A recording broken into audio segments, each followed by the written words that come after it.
recently we had a panel discussion with the Muslim head of the Muslim group, Jewish group, and Christian group. Sounds like a joke, but they came together and they were sharing just how warm they can work together in the company, because they can bring, as Hadi Sharifi, the head of the Muslim group, said, their whole souls to work, not just their whole self to work. And then we ask a question, well, how does that sort of openness to faith in the workplace as part of the diversity? There's diversity of all kinds: sexual orientation, gender, race, including religion. And they said, how does that affect your attitude toward work and trust in the company? And Hadi said, our CEO just changed, and we had his going away message.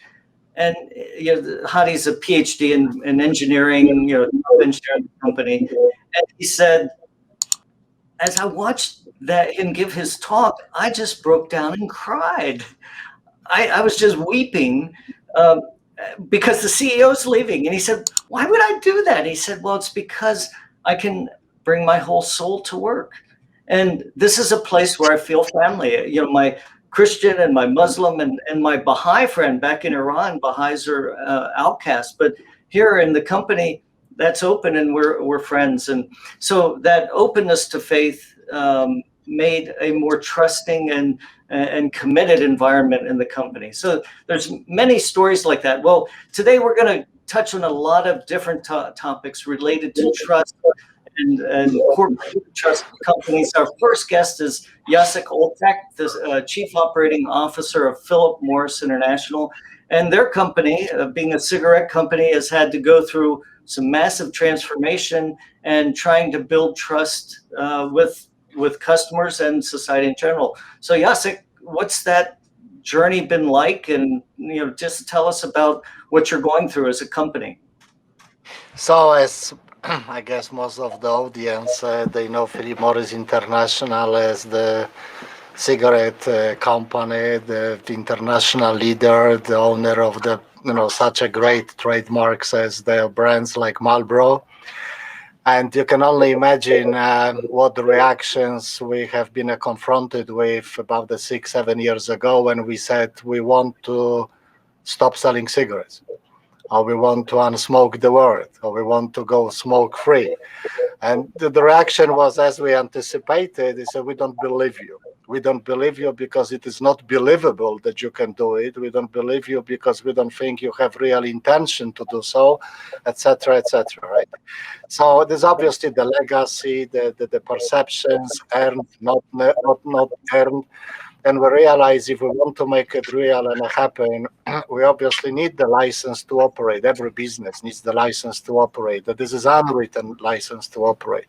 And obviously you need to have a trust of your employees. You need to have a trust of your shareholders, your stakeholders, your board, your suppliers, consumers. But obviously you need to also have a trust of your regulators, right? Because they can facilitate, accelerate, and not accelerate the rollout of innovation. So we've been very cognizant about this whole thing, and we had a long discussions with the close senior management at the time here, and we said, okay, we can't do much to change the past. So whatever perceptions we have heard, the opinions about the Philip Morris International, as very often you hear big tobacco, are carried with us from the past, we can't change it. Right, whatever we'll say, however we'll start to explain what was the past. But we do have a lot of impact on how we can be perceived or how it can be received going forward. So we embark on this process, which we didn't call it a trust gaining process. It was more in the context of a credibility, right? That how we can position Philip Morris on this transformation, start smoke the word of the credible, trustworthy, etc. And we realized that, first of all, there's a two-way process, right? In our opinion, learning so far. One which is built on a transparency. So this is me to the outside world. It is me to all of these communities which I mentioned, employees, consumers, regulators. And second thing, I cannot impose the transparency on the other side, but I can apply empathy in the way I am approaching the other side? So can I really listen? Can I really open my mind? Maybe maybe the moments when others don't trust us and don't believe us are actually well grounded, and I have to take it into considerations. I have to go redo my strategy, redo my thinking, etc. So I think the key words, as I said, is transparency and empathy, which somehow paves you the way for the two-way dialogue. So it's a very rewarding journey. Quarter of our business already today is in a free product. So I think we now demonstrated that these are not only our words and the mission, vision, and objective targets, but we really walk the talk. And I believe you're in the process of a continuously building or rebuilding the trust. And I compare it to like a bottle full of a liquid. You continuously have to refill that bottle. Every day, every moment, what you say, what you do, you continue refilling that bottle. You cannot have excess of trust, but you can very quickly have a deficit, create a deficit of trust. Even if you don't drink it, if you don't spoil it, it will naturally evaporate. And people are thinking that trust is something very tangible, that I earn the trust. I don't think you can ever earn the trust. You're continuously earning the trust. Is that the credits which you have to refill to that bottle every day, every moment, every week, every action, every way the company, demonstrates itself or show itself to the outside world. Couple of years ago, I don't exactly remember when, I had a lunch with David in Manhattan. I still vividly remember the table and the restaurant. I will not disclose what we have been eating on that lunch, but I do remember every detail. And I was introduced to David, or David to me, that David has this is his background in this domain, and we start having this conversation. And always in a business, when you're confronted with a challenge, with the problem, your natural desire first is to check whether that problem has been already solved by someone else, right? Can I borrow the solution? So our conversations went into the directions that, are there any examples of regaining the trust, rebuilding the trust? And I didn't know that we will end up so deeply, which, thanks to David, thanks to David's recommendations, we said, why don't we start looking into main religions and see whether there is any answer to that questions, how that process looks like, how you can make shortcut with it, right? Maybe they are the tricks in a positive sense of this word, which you can apply so I can be a better in my business. And hence David produced this wonderful paper, which I believe he's gonna talk in a second. And I don't know how many times I read that papers and how many times my conversations have started because we had that paper on a simple subject is what is the process of trust? How trust is important to us, we know. But what is exactly that process, and what is the best path to build that trust and to nurture that path? And I believe this nurturing of the trust is a very important component. It's easier to climb, presumably, but to maintain it at that level. So I'm very much, looking forward to this conversation, and thank you for giving me opportunity to participate in this very diverse panel. I'm already excited. I'm already very much excited about it. Well, thank you, Jacek. Yeah, I mean, it's good to know some of the backstory of your meeting with David. And so Dr. David Miller will speak next, and he's worked with Philip Morris International to do some thinking about how the major faith traditions have something to say about how to build trust, gain trust. And David, I showed your sort of 11 points to my wife yesterday, and she said, and she's pretty religiously conversant, and she says, I've never seen anything like this, of applying these principles to business, to real life situations. It's great. So tell us about it. Well, first, I think many traditions, and we know that the phrase confession is good for the soul. So I will confess, I was an investment banker and senior executive in the corporate world before studying theology and going into the crazy world of academia that I now live and love, I might add. but my passion is integrating these two domains of knowledge, these two domains of life, the theological domain, looking at it through multiple traditions, and the corporate world where people make and build and create things that help society or can hurt society. So that's why perhaps I look always to take these ideas and transpose them into the key of life. But yeah, Jacek, I remember that lunch just as vividly. And you said, well, do you have any ideas? And of course, we were just getting to know each other. And I said, well, this may sound crazy. I'm not sure where you are in this topic, but maybe we ought to look at religious traditions plural, to think about how they think about trust and how perhaps we could transpose some of those ideas into the corporate world.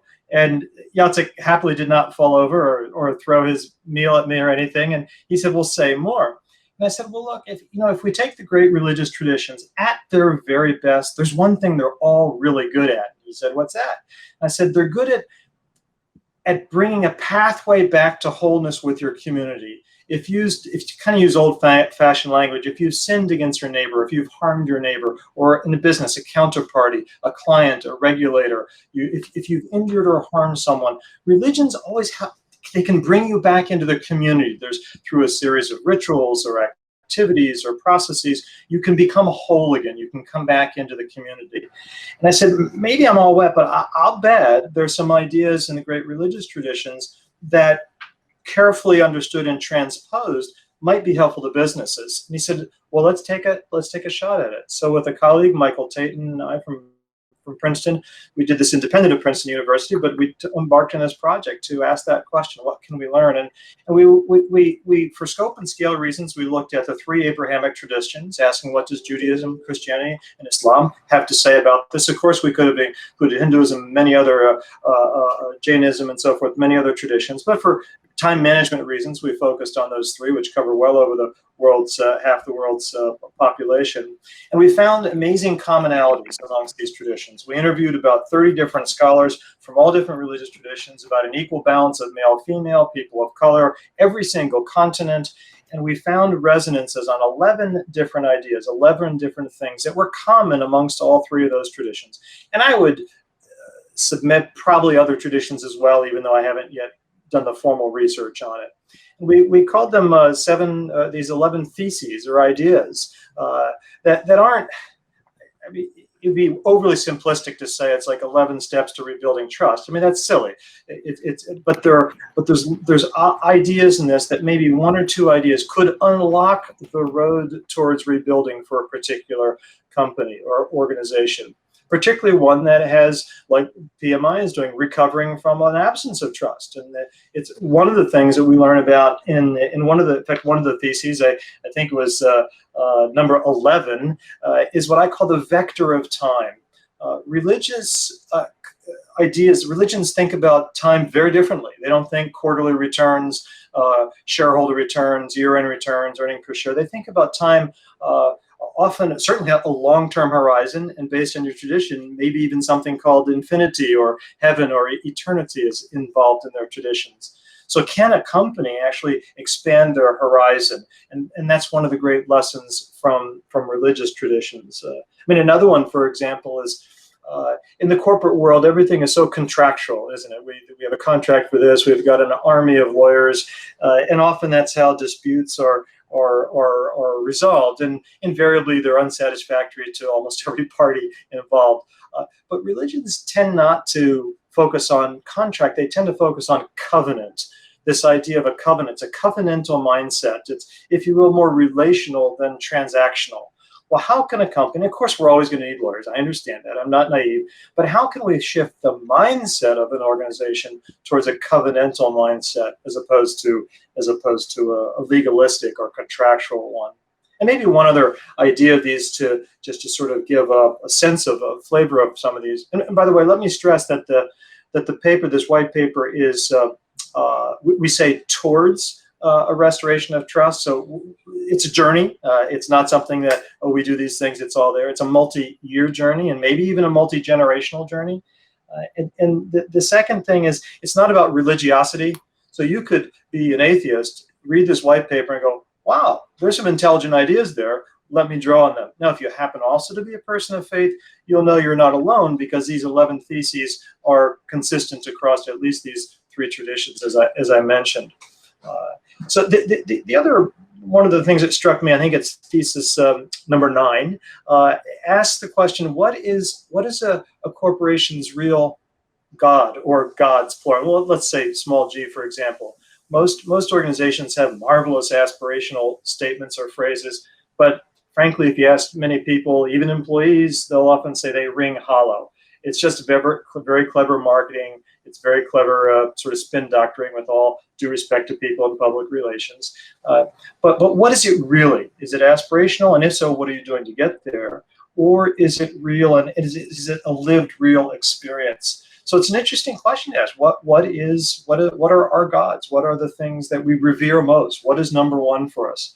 Many traditions will have a phrase similar, or with a basic sense that you'll see it in the 10 Commandments of "Thou shalt not have any other gods before me." And I don't mean God in like a theistic sense, but God could be money, it could be shareholder return, it could be power, it could be any number of things. These things which we have as our gods. It's a healthy conversation.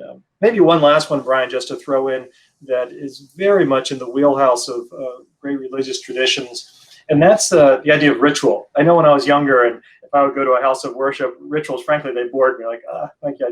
Let's get over this. Let's get to something interesting.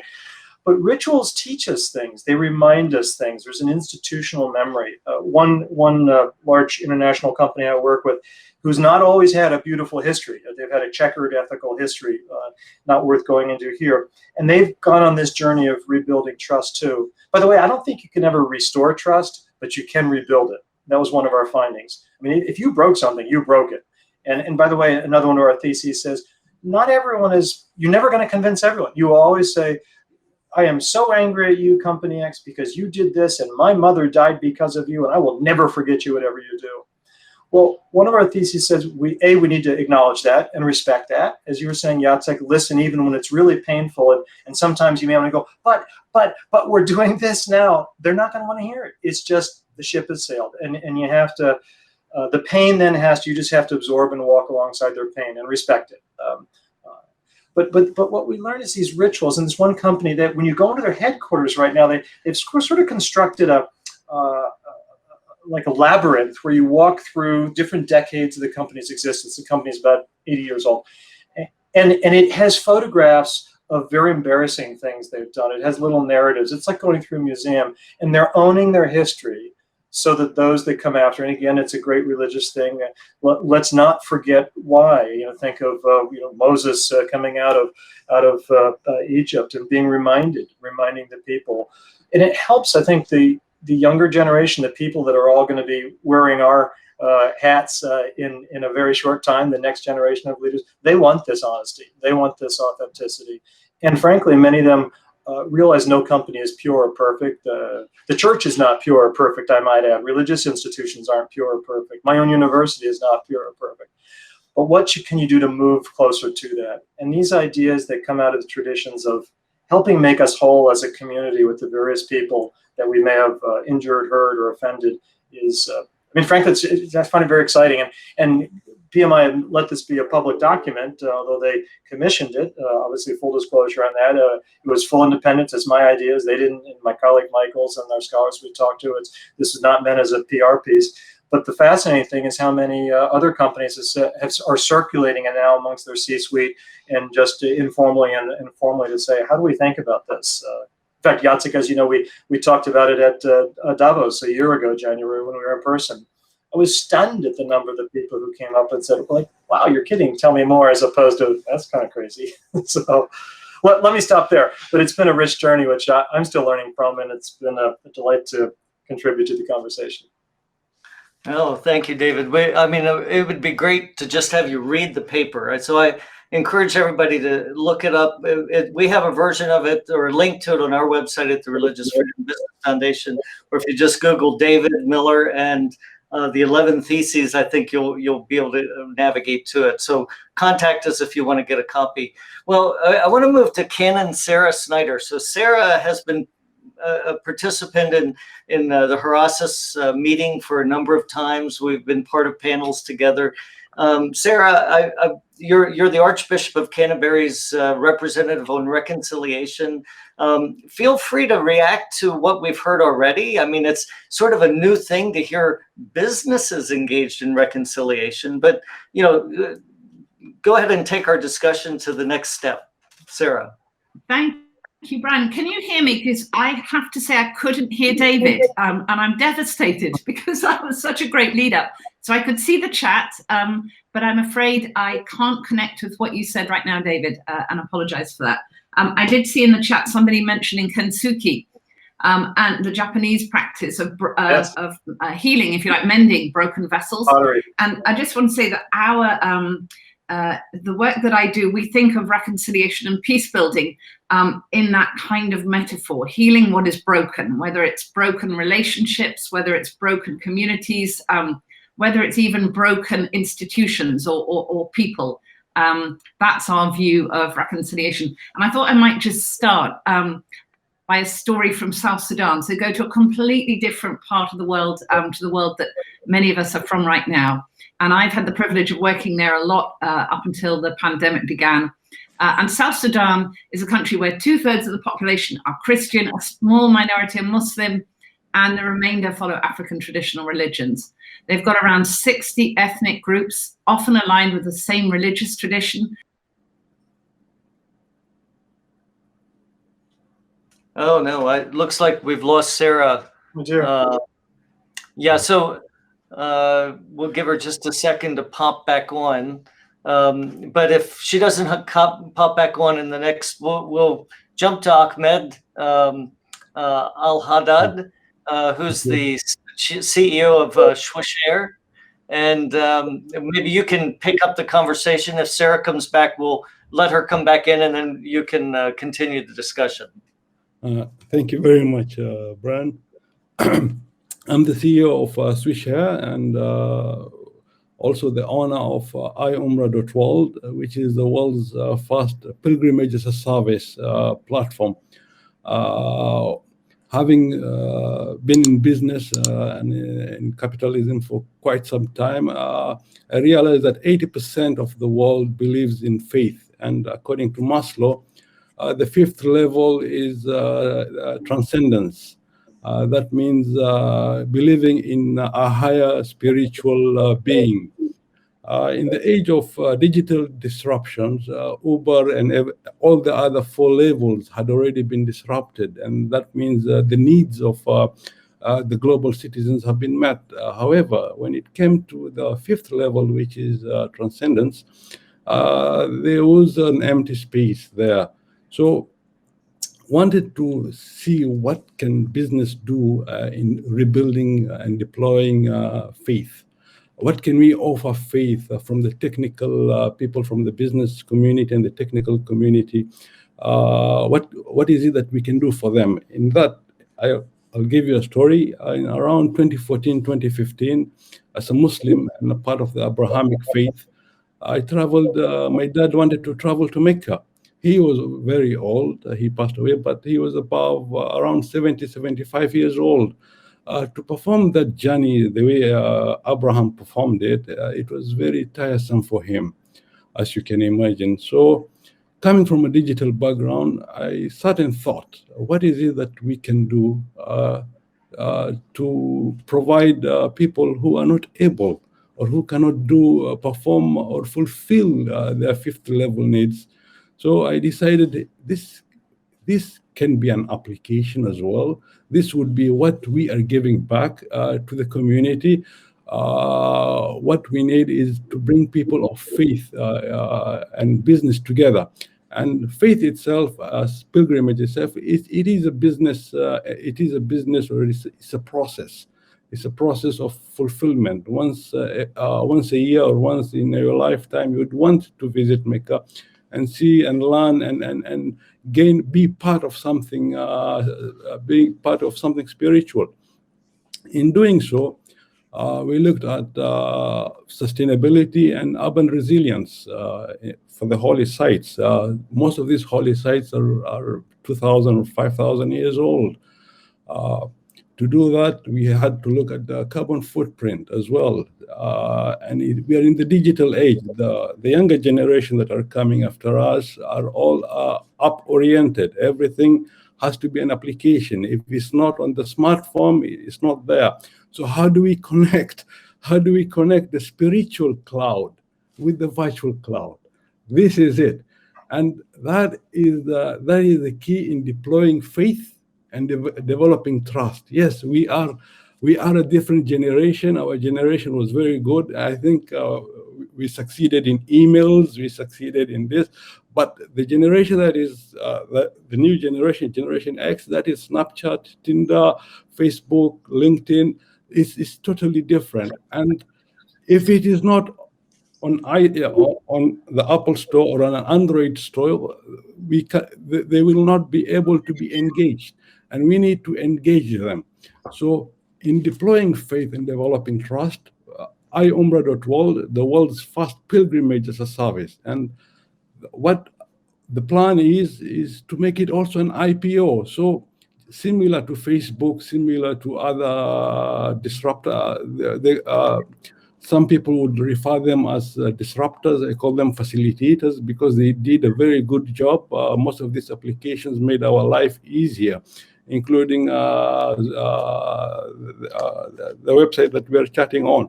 We have this ability to outsource the pilgrimage, right? So for the old people and people who want to travel to Mecca even this time and are not able to fulfill that need, especially this time of COVID, we need to have that reassurance. We need to know that we are still all connected.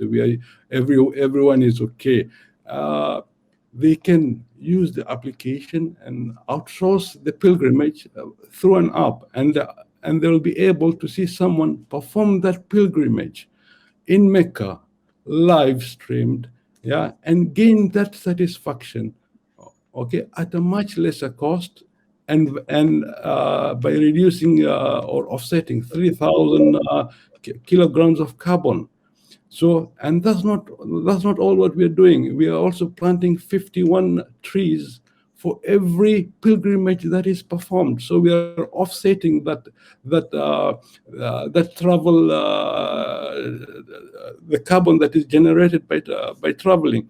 And these are some of the things that we thought that the younger generation would want. And the younger generation are more environmental connected. They're very so if there is any they would always look at the environmental, they would look at whether you are recycling, they would look at a lot of things. We need to match their expectations, and in matching their expectations, we will be able to develop the trust. That's basically it. But from a macro perspective, is ensuring that the urban resilience and sustainability in the holy sites, in Mecca, in Jerusalem, in India, in all the other countries that have national heritage sites. And these sites you could also earn from digital tourism or spiritual or faith-based tourism. In this, yes, we looked at creating or developing what we would call faith-based entrepreneurs. Yes, they are entrepreneurs. We know there are a lot of entrepreneurs. There are some who want to go to Mars. Others, we support everybody. But what about the 80% faith-based population? Right. What is their income source? Where will they earn a living from? Sarah will tell you that she was in Sudan, South Sudan. Everybody has the right to earn a living, but in only fulfilling the 5 levels of Maslow, all the levels together, is when we could actually attain that satisfaction and happiness within ourselves, knowing that we did a good job. Yeah, well, thank you. And just to imagine that technology is part of that trust building, when technology can also be something that's dangerous as well. So thanks. But you mentioned Sarah, and we lost Sarah. We lost you for a while. So let's jump back. Sarah, you mentioned South Sudan, and that's when we lost your feed. If you could pick your story back up there.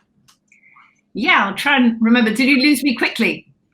Right when you were just starting to talk about South Sudan, yeah. And then you were gone. So yeah, so I was really just first of all throwing a spotlight on countries that are predominantly, if not entirely, compiled of religiously practicing people, and what that looks like, and what it means for that kind of interaction between the private and the public space, and our private and our public encounters, and how our religious worldview can feed into our decision making, our motivations, our buying power, all those things that we know about, not just in our private life, but also in the public space. And the story I told was when I had the privilege of meeting our new head of DFID, new minister who'd taken on this role, and he came to South Sudan for the first time. And he asked me how I thought we might get the messaging of the peace process out to the communities, particularly those communities where the UN and the World Health Organization can't reach for either safety or other reasons. And I said, well, you could start by communicating through the religious hierarchy. You know, we have these inbuilt systems that enable you to speak to the archbishops and the moderators, and then they can speak to their bishops, and they can speak to their clergy, and they can speak to their congregations, and they can speak to their communities. And the guy was flabbergasted. He had no idea that South Sudan would have such a network. And obviously I wondered who briefed him, but I also suggested that maybe a simple way to start would be a church resource, given that 2/3 of the country are Christian. That might reach for a start a lot of the communities, which is what they did, but new territory for him, and probably new territory for DFID. So I think the point that I'm trying to make, I also told the story, which many of you might know because it's well documented, of the Ebola crisis in Liberia, where the cultural practice of kissing the dead goodbye meant that the disease was spreading very quickly, and the World Health Organization tried very hard to stop that. But it wasn't until the Christian and Muslim leaders got into the pulpits and reminded the people, this is a cultural practice, this is not religiously required, and it does not have any impact on where your loved ones go after death. And then there was this astonishing shift in behavior as a result. So I suppose the take-home message really for us is that we need to collaborate with our religious leaders if we want to effect change, if we want to build trust, and if we want to have a sustainable shift in the way in which we're working in our communities. And I know many of you on the platform here are doing that already. Yeah, thank you, Sarah. And I want to just go back to Ahmed, a statistic, Ahmed, you were citing, of 80% of the world's population are affiliated with the faith. It's actually 85%. It's going up to 90, and that's part of the work I've done in my academic background. But like David, I'm one of these crossover kind of people. But I want to come to Jacek and just come back to this idea of the sort of the public morality, this philosophy of how to build trust, and what David provided that drew on some religious concepts. And David mentioned that there's some other companies looking at this. You're a leader of a large top company in the world. Do you think other leaders would be willing to engage in this discussion? And if so, is there a platform for that, or is it just something that happens by chance? No, the platform, at least to my knowledge, doesn't exist. I think it's also something which I believe as a business leader, you rather don't want to talk publicly that you might have a deficit of trust, right? It's something which you would like to avoid. And that's unfortunate, I think rather unfortunate type of a story. The reality is that I don't want to sound too philosophical. I think all of us have a deficit of trust, right? There is a trust to the political elite. There is a trust to the science because you have a bad science. There is a look what is happening these days as we speak about the vaccines, right? The whole conversations which is happening this moment about the AstraZeneca vaccine. Is it okay? Is it not okay? Are they side effects? They are not side effects. This all creates a lot of confusion, right? And which is nothing else than the erosion of the trust. Should I trust WHO? Yes, we should. But is WHO doing the right things? Is it communicating in the right way? That continuously, as I said before, maintaining a trust level. You cannot own the trust. I mean, people think is like a car, right? Or is like an asset. I bought it, I put it into the safe, and I have a trust. No, you don't. It is like a vapor. It continuously escapes, and you have to, continue investing. European Union Commission about how do they handle the crisis. Look how much misinformation we all receive to wear the mask, not to wear the mask. I'm deliberately referring to the crisis, which is still not over. This is a real-time event, and look how much erosion of a trust we generated to all stakeholders which were important. Actually, I like what Sarah referred to, because from my business perspective, you're actually talking to the religious organizations as a channel of communication, right? And as long as the channel has the degree of trust, then you should actually go and proactively use the channel because it solves your other problems. So it's not the channel which is only defined by the content, which is, I guess, religious messaging and practices and so on, which is absolutely perfect.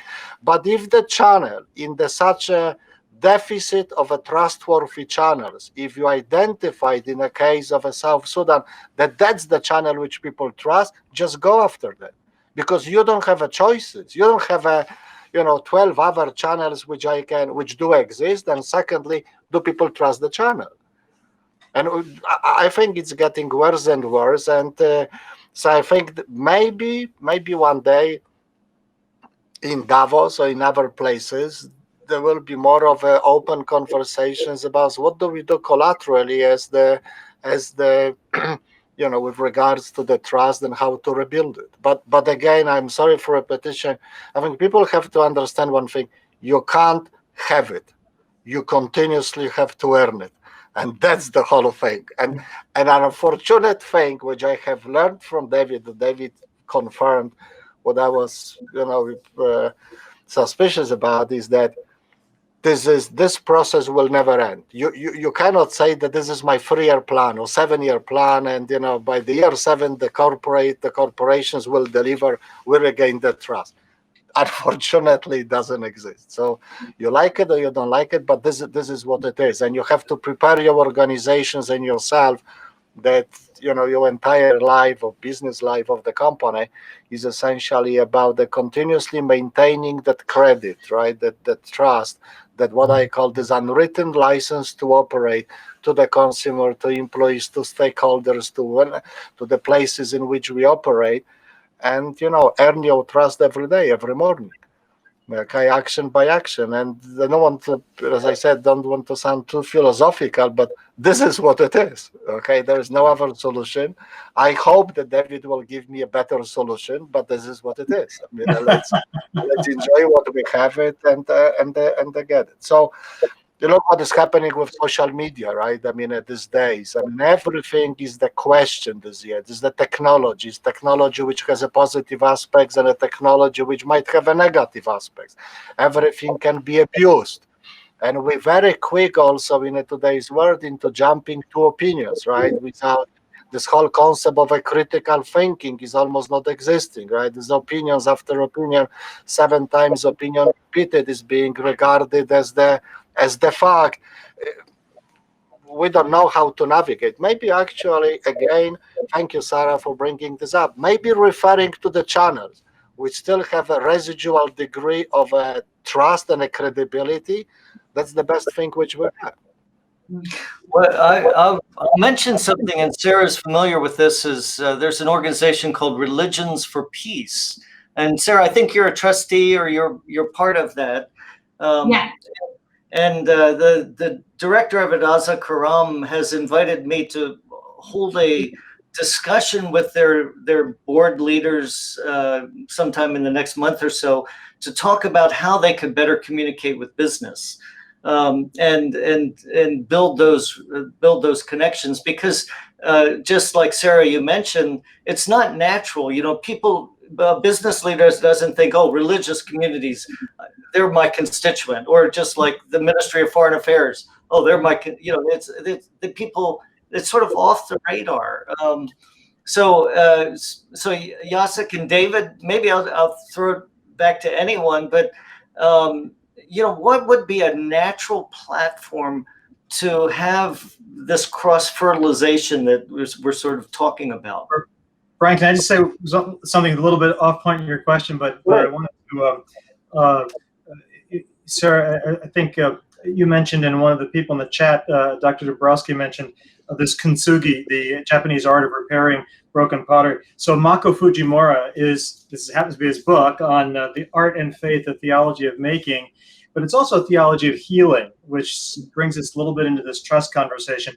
Mako's a dear friend. We live together in Princeton and get together all the time. So small world for how you convene this. But there's things to learn, and there's a cultural and religious dimension to that.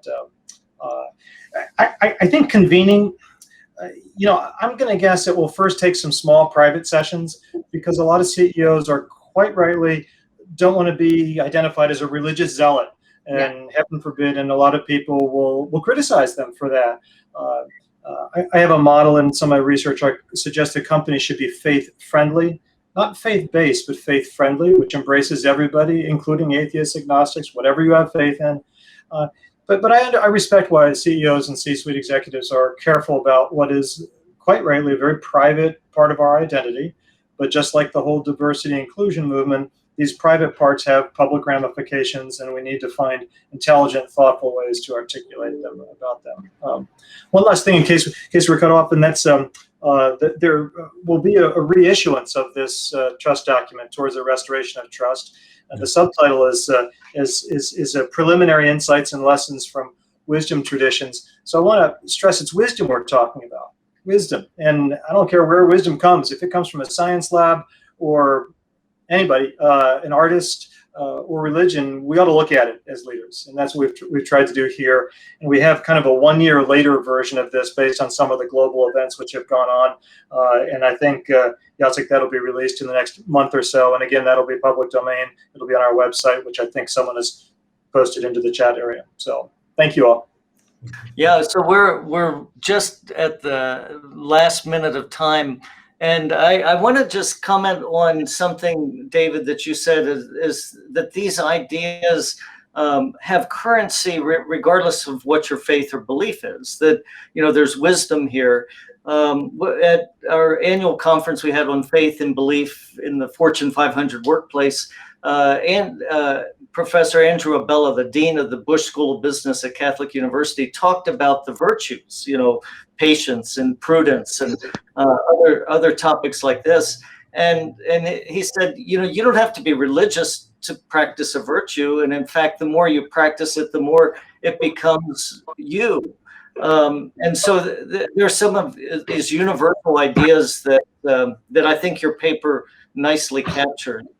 So with that, we're going to have to close. I think I've just seen Mohammed come in, but we're just closing. So Mohammed, welcome. If you just want to say, we have 15 seconds left, please say a greeting to everyone. Greeting to everyone. I'm terribly sorry. I am 1 hour behind. I missed the time. I was thinking I'm 15 minutes early, but pleased to see you all, Sarah and everybody else as well. Terribly sorry about this, but I am sure you had a wonderful time and look forward to see your minutes or conclusion of it. Thank you. Okay. Well, our time has come and now it's gone. So thank you, everyone. It's been a wonderful discussion. Thank you.